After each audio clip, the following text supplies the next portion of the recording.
2026 చాలా పవర్ఫుల్ 130 ఏళ్ల తర్వాత వస్తున్న మౌని అమావాస్య ఇంకా ఆదివారం. ఈ వీడియోలోకి వెళ్లే ముందు మా ఛానల్ ని సబ్స్క్రైబ్ చేయండి. Welcome to my channel Medar info. ప్రతి అమావాస్య రోజు కూడా రకరకాల పరిహారాలు పాటిస్తున్నట్టుగానే ఈ మౌని అమావాస్య వేళ కూడా కొన్ని ప్రత్యేక పరిహారాలు పాటించాల్సి ఉంటుంది. అవేంటంటే ఇప్పుడు మనం వివరంగా తెలుసుకుందాం.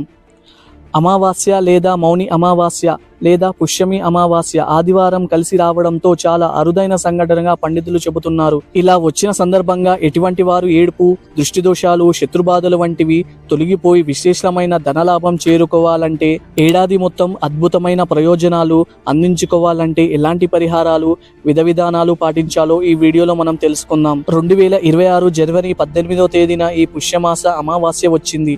ఈ చొల్లంగి అమావాస్య ఆదివారంతో కలిసి వచ్చింది. అమావాస్య కలిసి వస్తే చాలా అద్భుతమైన రోజుగా, చాలా శక్తివంతమైన రోజుగా, దోషాలు పోగొట్టడానికి పూజలు చేసే రోజుగా పండితులు చెబుతున్నారు. అంతేకాకుండా కొన్ని పరిహారాలు పాటించడం వల్ల ఏడాది మొత్తం అఖండ రాజయోగం కలుగుతుందంట.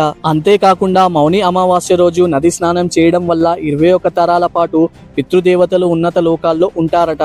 అంతటి శక్తి ఈ అమావాస్యకు ఉంటుంది. నది స్నానం చేసిన తర్వాత నల్ల నువ్వులు కలిపి నీళ్లు వదలడం అంటే తర్పణం ఇవ్వాలి. ఇలా చేయడం వల్ల పితృదోషాలు తొలగించబడి వంశం అభివృద్ధి పడుతుంది. అయితే ఈ ఏడాది అమావాస్య ఆదివారంతో రావడంతో మరింత ప్రాముఖ్యత చేరుకుంది. ఇంట్లో నెగిటివ్ ఎనర్జీ పోవాలంటే ఈ విధంగా చేయండి.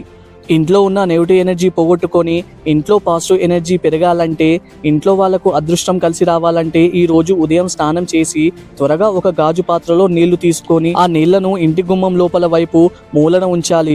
ఆదివారం అమావాస్య తిథి వెళ్లిపోయే వరకు అక్కడే ఉంచి మరుసటి రోజు ఆ నీళ్లను మొక్కలకి పోయాలి. ఇలా చేయడం వల్ల ఇంట్లో నెగిటివ్ ఎనర్జీ పోయి పాజిటివ్ ఎనర్జీ పెరుగుతుంది. అలాగే ఆదివారం అమావాస్య కలిసి వచ్చిన రోజున లక్ష్మీదేవికి మిరియపు గంధాన్ని సమర్పించాలి. మిరియపు గంధం అంటే ఒక మిరియం తీసుకొని కొద్దిగా నీళ్లలో ముంచి దాన్ని బాగా అరగదీసి వచ్చేదే మిరియపు గంధం. ఈ మిరియపు గంధంతో లక్ష్మీదేవికి బొట్టు పెట్టాలి. అలాగే ఎదుటి వాళ్ళ ఏడుపుని, నరదిష్టిని, నరఘోషను, నరపీడను పోవాలంటే సాయంత్రం వేళ ఇంటి గుమ్మం ముందు సూర్యాస్తమం సమయంలో ఒక దీపం వెలిగించాలి. ఈ దీపం ఎలా వెలిగించాలంటే సాయంత్రం 5 గంటల నుంచి 6 గంటల మధ్యలో ఇంటి గుమ్మం ముందు మీకు అందుబాటులో ఉన్న 2 చెట్టుల ఆకులను ఉంచండి. తమలపాకులైనా పర్లేదు.